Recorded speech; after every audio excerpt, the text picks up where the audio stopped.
ఇక్కడ ఏమైనా తప్పు ఉందంటే నాది.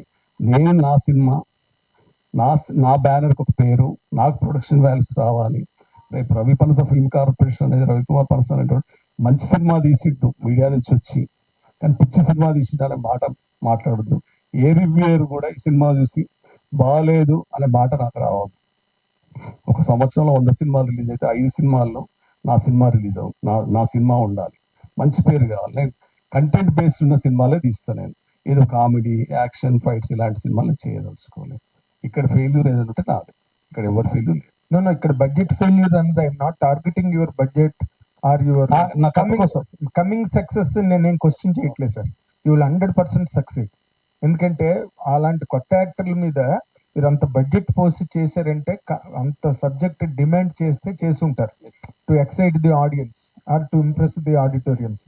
That's good, that is really taken care of. నేను అడిగింది ఏంటంటే బిజినెస్ పాయింట్ ఆఫ్ వ్యూలో మనం చాలా చోట్ల వింటుంటాం కదా, మీ మెకానిజం ఏంటి, హౌ టు దీన్ని ఓవర్కమ్ అన్న పాయింట్ లో నేను అడిగానండి.